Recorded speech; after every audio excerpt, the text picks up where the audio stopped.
Assalamualaikum warahmatullahi wabarakatuh. Pemirsa, kembali kita dalam program acara Resensi Buku Islam. Dan kali ini saya sudah ada di Pustaka Ratu, Jalan HM Joni nomor 46 Medan nih. Nah, saya mau cari-cari buku nih untuk istri nih. Ya, amalan-amalan apa aja nih yang bagus untuk para wanita. Nah, untuk itu langsung aja kita akan masuk nih. Yuk.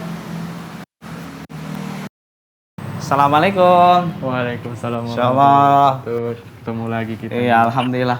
Bang, buku-buku dari Pustaka Imam Syafi'i sebelah mana, Bang? Oh, ini Pak. Betul sekali. Ini dari atas sampai bawah dari Pustaka Imam Syafi'i semua, Pak. Oke, Bang. Saya lihat dulu ya. Ya, silakan, Pak. Oke, pemirsa, saya mau lihat buku dulu nih. Nah, ini kayaknya cocok nih buat para wanita muslimah nih. Nah, pemirsa, di tangan saya sudah ada buku ini tentang ensiklopedia fikih wanita. Biasanya kalau kitab-kitab fikih itu yang ditulis ulama itu kan berdasarkan umum. Tapi kalau wanita ini kan ada bab-bab khusus ya, terkhusus tentang wanita. Ini menarik untuk kita baca dan kita miliki ini pemirsa. Saya akan lihat dulu isinya ya. Banyak dari kalangan wanita berpendidikan pada masa sekarang yang tidak memahami ajaran Islam dengan benar. Lebih-lebih mereka yang tidak pernah mengenyam pendidikan sama sekali. Menyikapi kondisi yang memprihatinkan yang dialami saat ini, serta adanya upaya-upaya penyesatan di belahan timur dan di barat yang membuat kaum muslimin merasa asing dengan agama sendiri, maka buku ensiklopedia fikih wanita dipersembahkan oleh sang penulis Muhammad bin Sayyid Al-Khawli kepada para muslimah. Buku fikih praktis tentang agama Allah Subhanahu wa Ta'ala. Pria atau wanita dalam perannya sebagai hamba Allah tidak ada bedanya di hadapan Allah Subhanahu wa Ta'ala. Karena yang dijadikan tolak ukur di dalam penilaian kualitas manusia adalah iman dan takwanya, bukan melihat dari jenis kelaminnya. Akan tetapi, sebagai makhluk yang mempunyai tabiat, karakter, sifat, dan bentuk fisik yang khusus, wanita atau perempuan sedikit berbeda dengan laki-laki. Oleh sebab itulah Islam melalui kacamata fikihnya memandang dan memperlakukan wanita sedikit berbeda dengan pria. Perbedaan ini pun terlihat nyata dalam hukum dan penerapan syariat. Banyak ayat-ayat Al-Quran dan hadis Nabi yang membicarakan khusus perihal wanita dan hukum-hukum syariat mereka. Bahkan ada nama surat dalam Al-Quran yang memuat kedudukan kaum Hawa, An-Nisa, yang berarti kaum wanita. Mengingat di dalamnya Allah mengutarakan berbagai hukum tentang kewanitaan. Demikian pula dalam ranah hukum fikih praktis, tidak sedikit ulama muslimin yang menulis kitab fikih yang dikhususkan untuk para wanita muslimah. Semua ini termasuk bukti yang semakin menguatkan bahwa wanita memang berbeda dengan laki-laki. Bismillahirrahmanirrahim. Assalamualaikum warahmatullahi wabarakatuh. Alhamdulillahirrabbilalamin. Wassalatu wassalamu ala ashrafil anbiya wal mursalin wa ala alihi wa sahbihi ajma'in. Pemirsa yang dimuliakan Allah Subhanahu wa Ta'ala, buku adalah merupakan teman duduk yang terbaik. Buku juga adalah merupakan jendela ilmu pengetahuan, jendela dunia. Dalam Islam, kita dituntut dan diwajibkan untuk belajar, ya, terutama belajar agama sebagaimana kata Rasulullah SAW, talabul ilmi faridatun ala kulli muslim. Menuntut ilmu itu wajib atas umat Islam, atas setiap muslim, baik laki-laki maupun perempuan. Dan salah satu cara kita menuntut ilmu adalah dengan kita membaca buku. Disebutkan oleh seorang ulama, kita juga dalam belajar itu jangan sampai salah, ya, jangan sampai salah dalam belajar, jangan sampai salah dalam berguru kepada seorang, karena pelajaran yang kita ambil itu akan menjadi agama bagi kita, akan menjadi sesuatu yang kita yakini dan kita amalkan dalam kehidupan sehari-hari. Alhamdulillah di hadapan kita ada sebuah buku yang baik sekali yang berjudul Ensiklopedia Fikih Wanita yang ditulis oleh Syekh Muhammad bin Sayyid Al-Khawli. Buku ini walaupun dia khusus terkhusus untuk fikih wanita, tapi tidak salah juga bagi kita untuk membelinya, bisa menghadiahkannya kepada orang-orang yang kita cintai, kepada ibu kita, anak kita, adik kita, dan keluarga kita secara umum. Jadi ini sangat kita rekom untuk kita miliki, karena buku ini membahas tentang akidah, ibadah, muamalah. Mudah-mudahan dengan buku ini kita akan bertambah ilmu kita, bertambah pengetahuan kita, sehingga menjadikan akidah kita, ibadah kita menjadi ibadah yang baik. Demikian, wassallallahu ala nabiyina Muhammad, wassalamualaikum warahmatullahi wabarakatuh. Nah pemirsa, dalam kitab ini ditulis bahwasannya, ini ada pembahasan khusus yaitu bab tentang pakaian dan perhiasan muslimah. Nah, ini kita harus memahami bahwasannya batasan-batasan aurat antara laki-laki dengan wanita itu tentunya berbeda. Dan di sini akan dibahas ini khusus muslimah. Nah, selain itu juga nanti bagaimana pakaian-pakaian muslimah. Cocok buku ini untuk kita jadikan koleksi. Buku ini berisi tentang pembahasan akidah, juga terdiri dari toharoh, mengurus jenazah, zakat, puasa, serta haji dan umroh. Lalu pernikahan yang terdiri dari hukum menikah, akad nikah, walimatul urs, hak suami dan istri, mahram bagi wanita, poligami, dan hukum anak. Juga tentang talak, khulu, rujuk, ila, zihar, dan masa iddah. Kemudian pada bab selanjutnya perihal adab busana hukum waris, muamalah, yang terdiri dari jual beli dan lain-lainnya. Kemudian mengenai hudud atas setiap kejahatan atau tindak kriminal, termasuk masalah rendah atau murtad. Kelebihan buku ini yaitu penulis menyajikan isi buku secara ringkas namun tetap padat serta mengacu pada dalil-dalil dari Al-Quran dan As-Sunnah tanpa terkotak-kotak oleh sempitnya fanatisme mazhab. Buku Ensiklopedia Fikih Wanita tulisan Muhammad bin Sayyid Al-Khawli yang dicetak oleh Pustaka Imam Asy-Syafi'i pantas untuk dimiliki oleh semua kalangan wanita muslimah sebagai bahan bacaan dan referensi setiap kali diperlukan. Buku setebal 756 halaman ini juga sangat cocok sebagai pelengkap perpustakaan pribadi Anda. Semoga dengan hadirnya buku ini, wawasan fikih muslimah semakin bertambah dan pada saat yang sama semakin dekat perilaku Anda dengan Al-Quran dan As-Sunnah.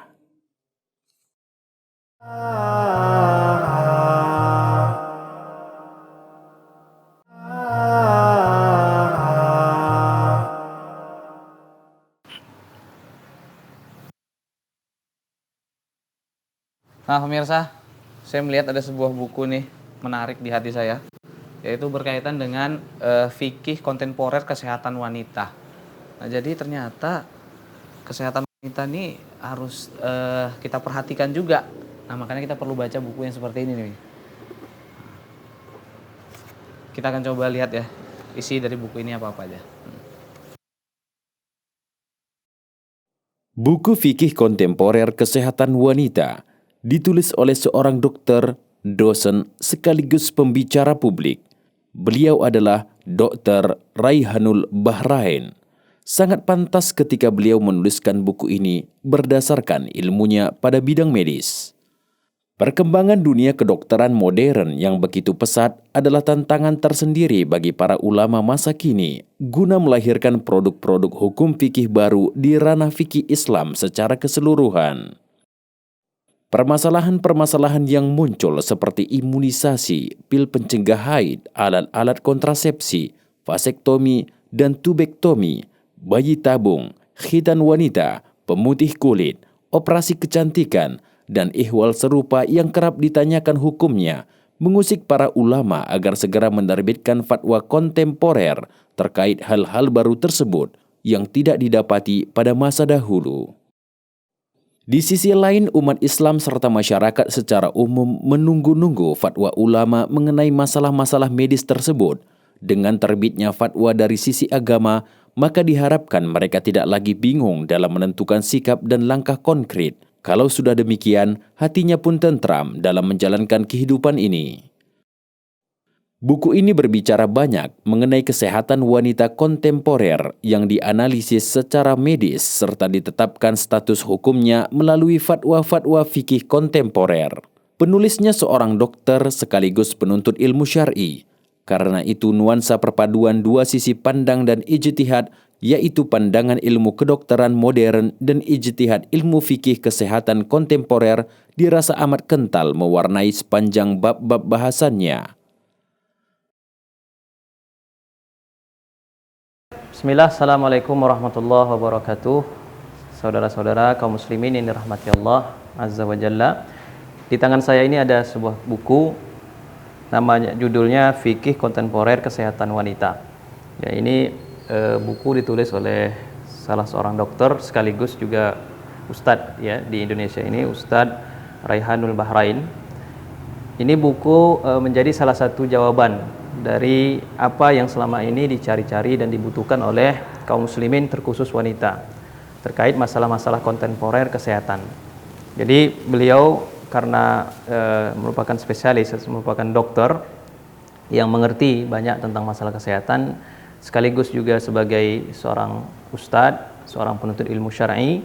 Jadi beliau mencoba menghubungkan antara masalah-masalah kedokteran dengan fatwa-fatwa para ulama yang beliau tuliskan di dalam buku ini. Jadi banyak masalah yang dicatat, yang beliau tulis, masalah khitan wanita misalnya, bayi tabung, masalah nifas bagi wanita sesar, ya. Dan banyak lagi masalah-masalah yang terkait masalah kontemporer di tengah-tengah kaum muslimin, terkhususnya para wanita. Jadi ini sangat bagus untuk kita baca, untuk kita pelajari, dan menjadi pedoman bagi kita ya di dalam menjalani kehidupan kita sebagai seorang muslim. Buku ini lebih kurang ya sebanyak 377 halaman. Jadi beliau ketika mengumpulkan buku ini menyampaikan fatwa-fatwa, menukil fatwa-fatwa dari para ulama-ulama Timur Tengah umumnya yang terkenal dengan kealiman mereka, ijtihad mereka, sehingga insyaallah semua fatwa yang tersaji dalam buku ini tadi merujuk pada pendapat-pendapat ulama, bukan sebagai pendapat pribadi saja dari beliau. Dan sekali lagi karena beliau merupakan seorang dokter, jadi sangat relevan sekali untuk membahas buku ini. Ya, jadi saran saya, ini adalah buku yang baik bagi kita semua untuk dibaca, dipelajari, dan kita jadikan sebagai pedoman bagi kita dalam menjawab permasalahan-permasalahan kontemporer bagi kita, khususnya para wanita. Demikian, terima kasih. Assalamualaikum warahmatullahi wabarakatuh. Salah satu pembahasan dari kitab ini adalah memilih tanggal cantik untuk operasi sesar. Ini banyak nih di antara kita, mungkin banyak memilih tanggal-tanggal yang cantik ya, supaya nanti pas di akte kelahiran nih pemirsa, bagus dia. Nah, kira-kira apa sih hukumnya? Nah, ini akan dibahas dalam kitab ini. Tak sedikit topik kesehatan wanita kontemporer yang dibahas di sini. Di antara hal yang hangat diperbincangkan adalah KB atau program keluarga berencana. Temukanlah penjelasannya pada buku ini. Ada argumen terkait manfaat imunisasi bagi bayi pun tak luput dijabarkan. Dilema suami dan istri saat hendak menggugurkan janin mereka yang cacat terungkap dan diterangkan solusinya. Ihwal bank air susu ibu pun dijelaskan. Dibahas pula tentang organ reproduksi wanita dan masalah yang kerap terjadi, seperti kemandulan wanita, hukum mengambil anak angkat, hukum menyewakan dan meminjamkan rahim, hamil fertilisasi di luar kandungan ibu, kloning manusia, atau operasi pengangkatan rahim. Produk hukum dalam buku ini murni pilihan penulis. Awalnya dia menganalisis suatu permasalahan secara medis atau menurut ilmu kedokteran, kemudian dicarikan fatwa yang kuat berdasarkan dalil-dalil Al-Quran serta As-Sunnah dari ulama terkait masalah tersebut. Demikianlah salah satu kelebihan buku ini. Kelebihan lainnya, isu-isu yang diangkat adalah isu kontemporer dan relatif baru, sehingga menarik untuk dicermati dan diikuti oleh para wanita muslimah yang peduli terhadap kehidupan ukhrawinya. Pemaparan materi dalam buku ini tersedia dengan padat, singkat, dan memudahkan pembaca untuk memahami, lengkap dengan berbagai sumber-sumber terpercaya, antara lain Al-Quran, hadis Nabi, para ulama, dan ahli medis ikut terlibat. Dalam buku ini terdapat kesimpulan suatu permasalahan pada tiap babnya, sehingga memudahkan pembaca untuk mendapat intisari dari sebuah penjelasan. Nah, buku ini sangat cocok bagi wanita untuk mengetahui berbagai hal tentang kesehatan wanita menurut tinjauan medis dan agama. Materi fikih yang penulis jelaskan mengikuti perkembangan zaman. Milikilah buku fikih kontemporer kesehatan wanita setebal 378 halaman ini, karena pembahasannya sangat menarik dan sering menjadi perbincangan di antara para muslimah. Semoga hadirnya buku ini di hadapan Anda, hati Anda akan lebih tenang dalam menjalani aktivitas ibadah Anda.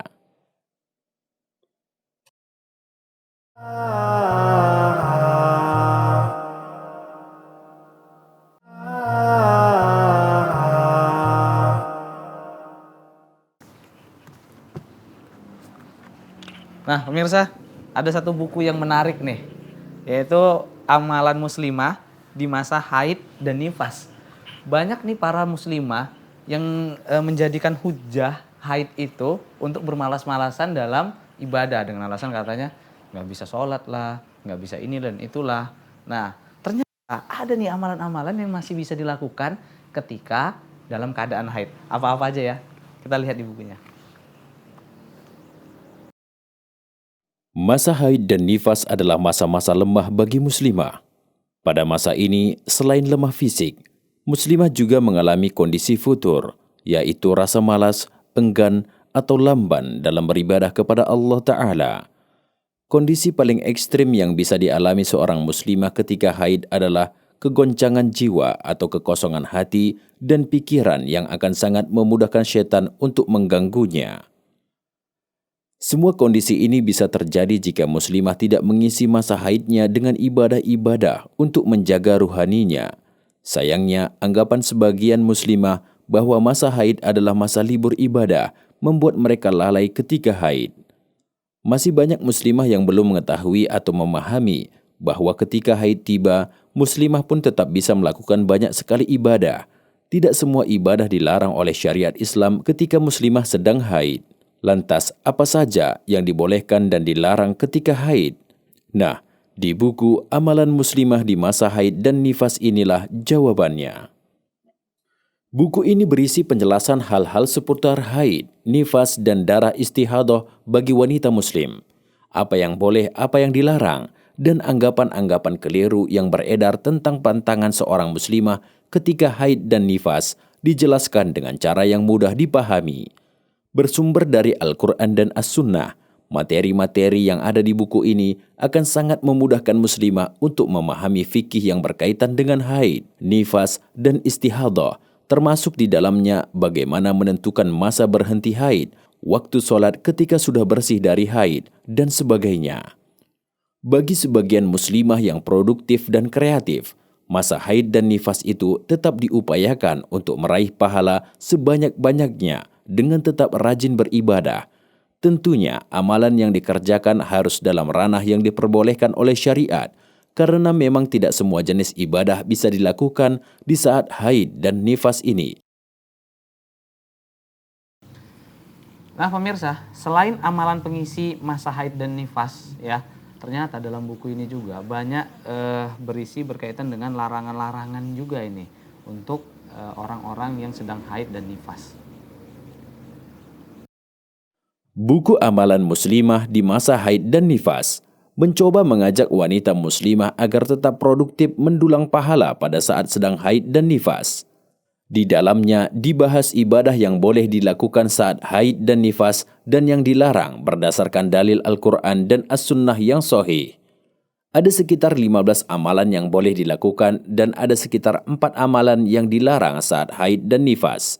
Ibadah yang boleh dan dilarang saat haid dan nifas ini menjadi inti pembahasan dalam buku Amalan Muslimah di Masa Haid dan Nifas. Di samping itu, dijelaskan tentang fenomena futur, kelesuan iman di masa haid dan nifas, bekal muslimah di hari haid dan nifas, beberapa permasalahan fikih wanita yang berkaitan dengan haid, nifas, dan istihadah. Selain materinya yang lengkap dan padat, kelebihan lain buku ini adalah tipis dan ringan, hanya setebal 106 halaman saja, bisa dibaca sekali duduk. Meskipun yang dikupas itu sangat banyak, tapi penulisnya menjelaskan dengan bahasa yang sederhana sehingga muslimah manapun insya Allah bisa mudah memahami dan mempraktikkannya. Buku yang kami sajikan ini adalah edisi terbitan Pustaka Imam Asy-Syafi'i, sangat layak untuk Anda miliki sebagai bekal dan panduan beribadah di masa-masa haid dan nifas. Assalamualaikum warahmatullahi wabarakatuh. Para muslimah, ummahat, para ibu-ibu yang dirahmati Allah Subhanahu wa taala. Alhamdulillah di tengah-tengah kita hadir buku yang cukup menarik, bagus, yang harus kita miliki, yaitu Amalan Muslimah di Masa Haid dan Nifas. Buku yang sederhana, yang ringkas, yang mungkin kita bisa menghabiskannya untuk membacanya dalam beberapa hari saja. Dan buku ini cukup penting untuk kita miliki. Kenapa? Karena bagaimana kita harus mengetahui hukum-hukum ketika dalam keadaan haid ataupun nifas. Banyak orang wanita muslimah yang tidak mengetahui amalan apa yang harus mereka lakukan. Kadang mereka saking takutnya, mereka tidak mengamalkan apa-apa. Saking takutnya. Atau ada sebagian kaum muslimat, saking tidak takutnya, maka mereka melanggar dari aturan-aturan yang ditetapkan oleh Allah dan Rasulnya. Muslimah yang pintar adalah muslimah yang senantiasa mengetahui apa yang diperbolehkan dan apa yang tidak diperbolehkan. Di sini dikupas apa saja ketika satu hal yang dilarang, ketika dalam haid apa saja, maka dijelaskan di sini. Dan apa saja yang dibolehkan bagi muslimah, maka jangan kemudian saking takutnya kita sehingga kita tidak beramal, melupakan amalan-amalan yang dibolehkan. Jadi amalan pengisi masa haid dan nifas dikatakan di sini, dan juga dikatakan di sini adalah bagaimana nasihat untuk wanita-wanita muslimah dalam ketika haid dan nifas. Karena biasanya setelah haid kita merasa putur, malas untuk beribadah. Jadi anjuran bagi muslimah, milikilah buku ini, karena buku ini penting bagi kehidupan kita yang setiap sebulan sekali kita mendapati masa-masa ini. Mudah-mudahan kita menjadi muslimah yang tangguh, muslimah yang beribadah sesuai dengan tuntunan dari Allah dan Rasulnya. Wassalamualaikum warahmatullahi wabarakatuh.